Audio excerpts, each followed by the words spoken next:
El juego del calamar no es solo una competencia mortal, ni simplemente un espectáculo de entretenimiento. Es una alegoría de la condición humana, un espejo distorsionado que refleja nuestros miedos más profundos, nuestros deseos más oscuros y las fuerzas que nos impulsan a tomar decisiones que trascienden lo racional. En un mundo marcado por la desigualdad, el miedo y la avaricia, esta serie nos invita a cuestionar hasta qué punto somos capaces de sacrificarnos a nosotros mismos en aras de la supervivencia, la riqueza o la validación.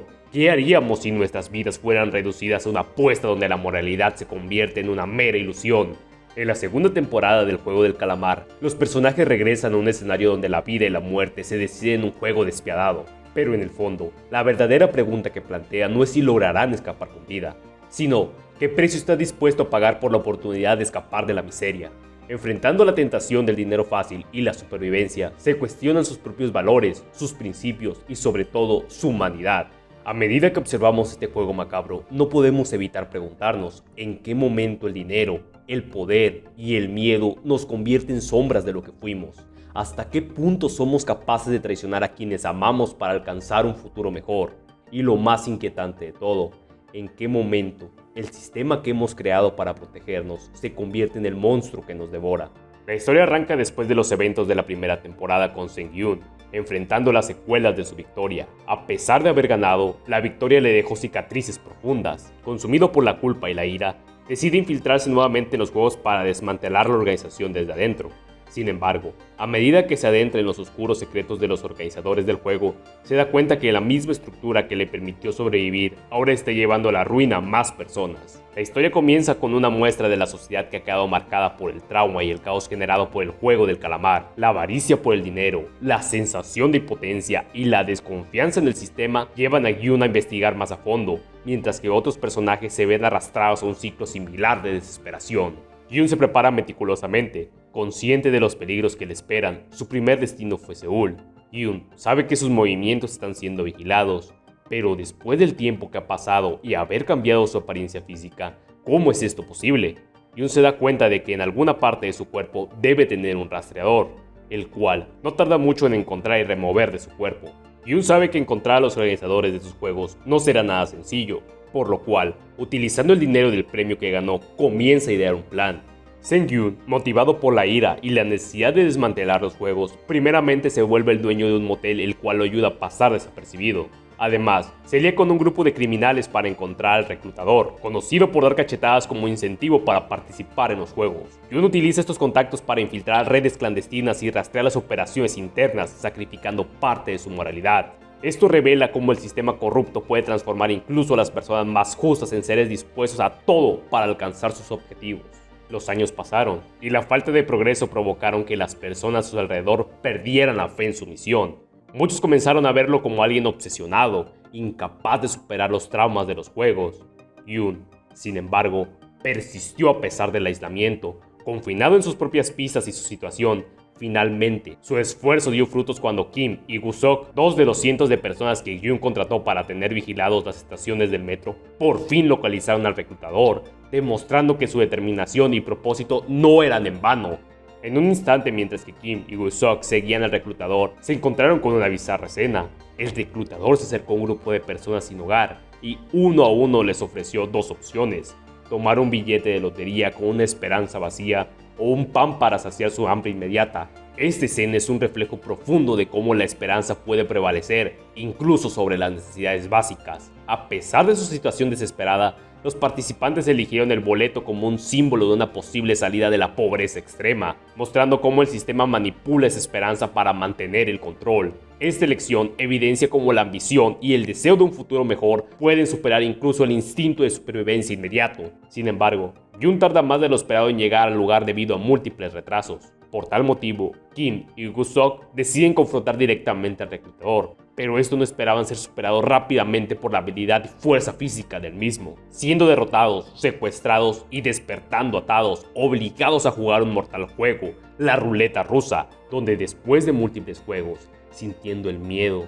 la crueldad y la desesperación, el señor Kim decide sacrificar su vida con tal de salvarla de un amigo. El encuentro entre Yoon y el reclutador es un momento cargado de tensión psicológica, donde ambos discuten las motivaciones detrás de los juegos. el reclutador, defiende los juegos como una prueba del verdadero valor humano, mientras que Gyun lo confronta por la crueldad inherente a ellos. Esta conversación refleja un enfrentamiento filosófico entre la desesperación y el poder, el bien y el mal. La ruleta rusa a la que se someten simboliza no solo la lucha física, sino también un intento de probar quién tiene razón, llevando sus convicciones al límite absoluto. Es aquí que Gyun, acompañado por Wang Yu-ho, el cual descubrimos que sobrevivió al disparo y la caída vistos en la temporada 1, y por Gusok, el cual quería venganza por la muerte de su amigo, formaron un equipo para infiltrarse y detener los juegos. El plan comienza. Gyun contrata un equipo de mercenarios el cual se encargaría de vigilarlo y seguirlo con la ayuda de un rastreador que Gyun se implantó en una muela. El núcleo del juego del calamar radica en la representación de individuos empobrecidos que participan en un juego peligroso con la esperanza de cambiar su destino económico. Los jugadores son personas profundamente endeudadas, atrapadas en una red de pobreza, lo que refleja una de las mayores críticas sociales de la serie, la creciente disparidad económica. Si el mundo no cambia, el juego no va a terminar, así que Gyun le solicita al líder volver a jugar con la finalidad de demostrarle que el mundo no funciona de la forma que ellos quieren. Así que el líder cumple su deseo y lo duerme para llevarlo a la isla. En la segunda temporada del Juego del Calamar se profundiza en la vida de los soldados, mostrando que detrás de sus máscaras y actos brutales son individuos con historias y emociones complejas. Este enfoque humaniza a quienes inicialmente parecen meros ejecutores, revelando sus dilemas morales y la presión de su rol. Sin embargo, dentro de los juegos su humanidad queda anulada por las reglas y el ambiente, convirtiéndose en instrumentos de violencia para mantener el sistema, lo que plantea preguntas sobre la deshumanización en contextos autoritarios. Wang Yu-ho y Gusok y el resto de mercenarios se preparan para seguir a Gyun, mientras que este despierta dentro de las instalaciones del Juego del Calamar. Es aquí que nos presentan nuevos personajes. El jugador número 1, Wang Yin-no, el líder del Juego del Calamar, quien se infiltra en los juegos para supervisarlos desde adentro. Kim Yun-hee, una mujer embarazada que busca asegurar un futuro para su hijo, dispuesta a arriesgarlo todo por la promesa de una vida mejor. Lee Myung-ji, un ex-influencer caído en desgracia, cuya ambición desmedida lo lleva a manipular y traicionar para recuperar su estatus. Jin Yu, una mujer transgénero y ex sargento de las fuerzas especiales que enfrentó no solo los desafíos mortales del juego, sino también los prejuicios de sus compañeros. Jung Bei, un viejo amigo y ex compañero de trabajo de Gyun, a quien vimos en la primera temporada. Thanos, un rapero famoso con problemas con las drogas, que se une al Juego del Calamar debido a sus graves deudas debido a la caída de una criptomoneda, tras seguir los consejos de Lee Myung-ji, con el que compartiría competición y al que no le perdona el haberse arruinado por su culpa. Jong-sik, el hijo de la participante 149, un jugador impulsivo con graves problemas económicos que ve en este juego de vida o muerte la única salida a sus deudas. Además de la responsabilidad de la competición, debe lidiar con la presencia de su madre en la misma, quien ha entrado para tratar de ayudarlo. Jang Yun-ja, una mujer mayor y madre de Jong-sik, una representación simbólica de cómo las madres coreanas y por extensión las madres en general a menudo tienen que tomar decisiones difíciles para proteger a sus hijos o sobrevivir en circunstancias extremas. La madre está dispuesta a atravesar cualquier obstáculo para garantizar la seguridad y el bienestar de su hijo, lo que podría agregar una capa de emoción al juego. El primer juego comienza, luz roja y luz verde. Gyun ya sabe lo que sigue. Al darse cuenta que su plan fracasó y que todo el tiempo la organización del Juego del Calamar conocía sus planes y mientras estaba dormido le quitaron su rastreador, Gyun no tuvo más opción que intentar ayudar al resto de concursantes a entender que la situación en la que estaban no era un simple juego. Un error significaría la muerte. Es aquí que comienza la masacre. Después de la muerte del primer jugador, el pánico se apodera de los jugadores, teniendo como resultado la misma situación de la temporada 1. Nadie quiere moverse, todos están presa del pánico. Es aquí que Gyun, como un líder, toma la batuta y ayuda al resto de concursantes a comprender el juego y así poder sobrevivir. El tráfico de órganos continúa en el Juego del Calamar. Destaca un nivel adicional de deshumanización. Algunos soldados, en complicidad con personal médico, dejan vivos a ciertos jugadores para extraer sus órganos y venderlos en el mercado negro. Este acto, lejos de ser humanitario, es una explotación de los cuerpos, tratándolos como bienes comerciales. Cuando otros soldados interfieren o cuestionan esta práctica, son eliminados, reflejando cómo el sistema no solo perpetúa la violencia, sino que tolera la corrupción siempre que sirva a su propósito. Esto expone la decadencia moral en contextos de poder absoluto. ¿Qué tan lejos estarías dispuesto a llegar por dinero? El juego del calamar no solo plantea esta pregunta, sino que nos muestra cómo las personas son transformadas por la desesperación y la codicia. Poco a poco se hace cada vez más notorio la corrupción moral de los jugadores mientras compiten por el premio. Desde el momento en que los jugadores entran, el dinero se convierte en la herramienta más poderosa para controlar sus decisiones. Al terminar cada ronda de juego, los jugadores descubren la acumulación del premio. Sumando esto a la confianza que tienen algunos jugadores por la participación de Jun como antiguo ganador, rápidamente cambian su percepción de los juegos. En cada ocasión, los organizadores ofrecen una salida. Si al menos la mitad vota a favor, pueden irse con una suma de dinero acumulado hasta entonces. Pero aquí vemos cómo la ambición comienza a tomar control. Muchos jugadores, aunque inicialmente aterrados, prefieren quedarse, cegados por la promesa de una recompensa mayor.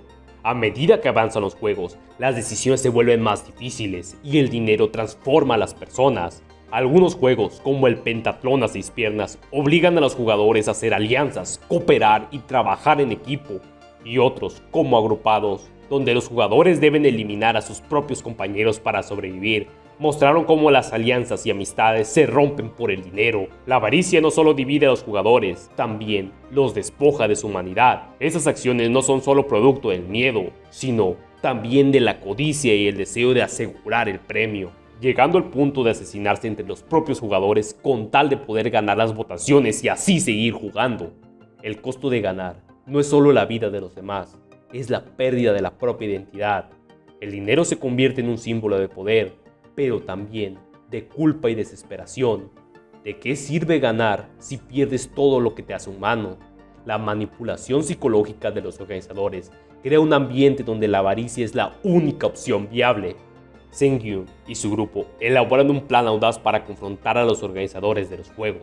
Durante una violenta confrontación nocturna entre los jugadores, ellos fingen estar muertos, aprovechando la confusión para emboscar a los guardias y despojarlos de sus armas. Con las armas en su poder, intentan llegar a los niveles superiores en busca del líder con la esperanza de detener los juegos y liberar a los participantes. Sin embargo, su rebelión se ve frustrada cuando el líder, quien había estado infiltrado entre los jugadores bajo la identidad del número 1, revela su verdadera posición de poder.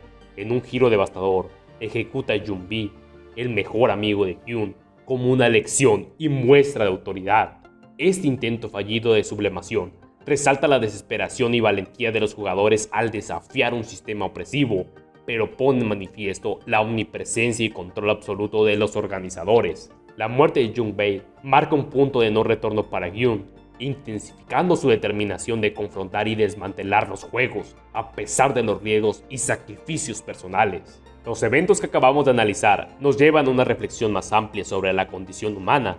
El juego del calamar no es solo una historia sobre la supervivencia física, sino también sobre la lucha interna entre lo moral y lo inmoral, entre el egoísmo y la empatía, entre la esperanza y la desesperación. La escena en que Hyun y su grupo fingen estar muertos para emboscar a los soldados revela cómo el ser humano, frente a la opresión, es capaz de encontrar ingenio y valentía. Sin embargo, también nos muestra cómo la desesperación puede llevarnos a la violencia y a cruzar límites que en otras circunstancias consideraríamos impensables. El acto final, cuando el líder, revelado como infiltrado, ejecuta a Jung-bi, no solo simboliza la crueldad del sistema que controla los juegos, sino también la brutal pérdida de humanidad en todos los niveles de poder. Este giro nos obliga a preguntarnos, ¿hasta dónde estamos dispuestos a llegar por una causa que creemos justa? ¿Y qué precio estamos dispuestos a pagar por desafiar un sistema corrupto? Psicológicamente, los juegos representan una prueba constante de los límites mentales de los personajes. Cada decisión no solo refleja su miedo y ambición, sino también la gradual pérdida de su identidad moral. En esta narrativa, el dinero no es el premio final, es el veneno que corrompe y transforma. El juego del calamar nos invita a reflexionar sobre nuestra propia sociedad. ¿No vivimos todos en un juego similar, donde la desigualdad económica y social nos obliga a tomar decisiones difíciles, a veces a costa de nuestra propia humanidad? Nos recuerda que la verdadera lucha no es para acumular riquezas, sino para preservar aquello que nos hace humanos. nuestra empatía, nuestra compasión y nuestra capacidad de resistir la corrupción moral. Finalmente, este intento fallido de rebelión no es solo una derrota, es una chispa de esperanza, porque incluso en los momentos más oscuros, la resistencia humana y el deseo de justicia pueden prevalecer, y esa quizás sea la lección más importante que nos deja esta historia. Si te gustó el video, no olvides dejar tu comentario, compartir tus ideas y suscribirte al canal. El juego del calamar no es solo un espectáculo, es un reflejo de nosotros mismos. ¿Qué decisiones tomarías tú en su lugar? ¿Qué serías capaz de sacrificar? Porque al final, los juegos pueden acabar, pero las preguntas que nos dejan seguirán con nosotros para siempre. Muchas gracias, nos vemos, hasta la próxima.